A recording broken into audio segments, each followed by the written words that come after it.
Hello and welcome to yet another episode of 20 Seconds for 20 Somethings. My name is Michael, where I'm going to try and give you some good advice. I've been really lackluster lately, so I hope tonight's a little bit better than usual. A lot better last semester. This semester I kind of suck.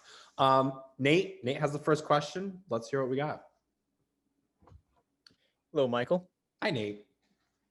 So my question is, what do you think is the maximum amount of people I should have at Thanksgiving this year? What state are you in? You're in Rhode Island, right? Yep. All right, well, listen, if we're going to follow the rules, Gina said the people who are in your house, period, the end. But then again, I have my own questions about this. Like, I live in a house off campus this year and I live with my 3 friends. But then in the same vein, like, I'm going to go home and I'm going to be with my family and it kind of gets confusing. It's still in Rhode Island. But I would say just stick with the people you live with. If you're in your house, don't have any other family or friends over, just for everyone's safety. And I think that's the safest option. All right. Thank you. You're welcome. Next up, Dan. Hello, Dan. Hi, Michael. So my question for you is, how would you advise that you make friends while still being socially distant in this new world? That's a tough one because obviously right now I think the biggest outlet for making friends is usually, classes is where you meet people, or dorm rooms or things like that. And those are just options that we don't have right now.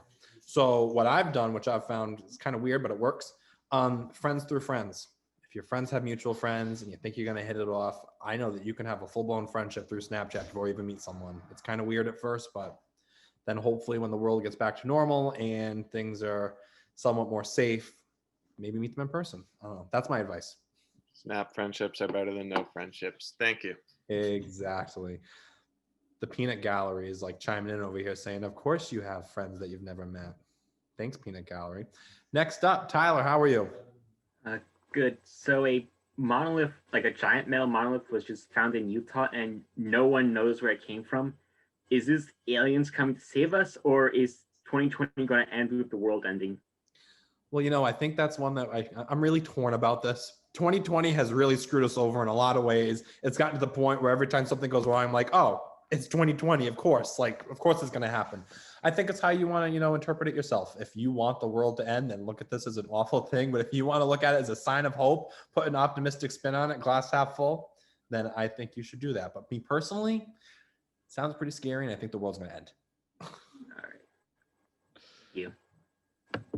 Although I don't completely believe in aliens, but that's all right. Wait, why are you here? Question, Michael. Why are you here? Oh, don't worry about it. I'm just here to ask a question real quick. What is the best way to cuff yourself, a special someone, during this COVID-plagued cuffing season? We have a lot of questions that are always related to love. I love it. Be bold. I honestly think this is a time where, like I was just saying to Tyler, it might be the end of the world. Don't be afraid to go put yourself out on a limb and try something. We have to be safe. You can't really see people as much. If it's someone who you've kind of kept in your circle this whole time, then maybe it's fine. But try and not see people in person, but send a risque text message, go for it. Don't be scared. What's the worst thing that's going to happen right now? True. Gotcha, man. Hey, it's Thanks. nice seeing you. Nice seeing you too. Did not expect you to just appear. I didn't expect it either. Well, stop by sometime. I don't know who's actually next now. Maybe Amelia? It's me. Hi. Okay, Michael, I need advice, not just necessarily for me, but just for the world. Okay, you got a lot of cool high school drama shows, right? CW, ABC, they're all over it. Very rarely does an actual teenager play a teenager. So, Michael, what is the best age for a person to be to play a teenager? What is the best age for, all right. See, I always wonder this too, because you'll see like someone portraying a teenager, then you look them up on like IMDb and it's like they're almost 30 years old. And you're like, I know. Weird. I was just watching. So this is really weird. We watch a lot of like YouTube compilations of Chris Hansen's To Catch a Predator, which is really random. But they have these like, these decoy people, these actors, and they're supposed to like pass as 12 years old. And they literally look like they're almost 30. Like ABC, you got to pick up your slack. I think a good teenage, age is different for everyone. Obviously, people mature at different rates. But when I think of teenager, I kind of think probably like 13, 14. I think like 8th grade level. Do you disagree? You want a 13 or 14-year-old to play a teenager on TV? Well, I think teenager's kind of a broad span. Like, are we talking like prepubescent or post-pubescent? Like a high schooler. Oh, well, high school. Well, then I don't understand the question. What If was it's the high school, then question? get someone in high school. But no, but I don't think then they'll look too young. Freshmen look too little usually. They come in and they haven't hit the growth spurt, a lot of them yet. I would say probably junior year, because senior year, like, you could pass as college. I'm like a 23-year-old. 23. Wow, we're really disagreeing on this. This is like the median for between Riverdale and Teen Wolf. You know, I gotta like run some numbers, but I say we find a little equation or a formula we can pop some numbers through and get the perfect age. Right. But everyone's different. That's a question. Like, there are some people who are old and look like they're. This is turning into more of a debate than advice, Really? Amelia. okay. Well, I I just feel wanted to bad. know. Amelia always asks these questions that I can never give a straight answer to. That's what I'm here for. Bye, Michael. Nice seeing you. I love Amelia, but Quigs, please ask something that I can answer a little bit better than that. Hopefully you can. So I'm running into the issue of when I have free time, I want to be like using it on my hobbies that are actually productive, like knitting or like drawing or something. And I keep finding myself playing video games instead. What am I gonna do? This really comes down to kind of self-control. I mean, if it's hobbies, then, you know, do what you like. And video games can be a hobby. If that's what you want to do, then do it. I don't think there's anything that's stopping you. I mean, it's not as maybe active, or you're not maybe physically moving as much, but if you're knitting, you're not going to be as physically active as playing a video game either. Like, it's the same thing in a way. I'd say just split your time and do what you really want to do. Leisure time is leisure time. And if you need to relax because you've been working hard on editing these videos, then you do what makes you happy and take a break. I have a question though. For your video, does your internet work for your video games, or is it just the Zoom that doesn't work well? I'm not playing online games because that would not go well for me. I don't think so. Just checking. Thanks for your Yeah. question, Quigs. Thanks. All right, next up we got the famous Lionel. Hello, my love. Hello, Lionel. My question for you as a Rhode Islander is, when do you think you're going to leave Rhode Island again after being here for so long?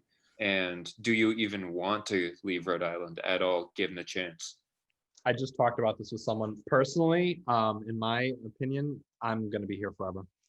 Both my mom and my dad's family are from here. My dad's from Cranston, my mom's from Coventry. And I've lived in the same house my whole entire life in Barrington, haven't gone anywhere. But we got the best of all the different worlds here. We have all 4 seasons. We've got water. Yeah, there's some woodsy areas up north. I'm not opposed to traveling. I think everyone should be traveling, you know, expanding your horizons. Maybe do like a short stint somewhere else, but I have the accent. I've got a vanity plate. Yeah, I've invested too much money into this state. I'm not going anywhere.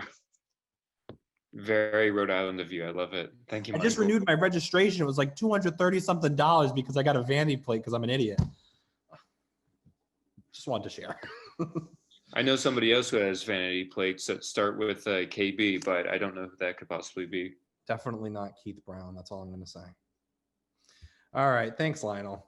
That's it. Also a really cool question for any Rhode Islander. I'd be interesting, you know, to get like a poll of people and see if they ever want to leave or come back. All right. Brian. Hey, my question for you is, what is the best funny Thanksgiving reference? The How to Cook Turkey with Hanson from Scary Movie 2 or Shakira's tongue from the Super Bowl 2020? That sounds like a turkey. So is it bad if I say I don't know what either of those are?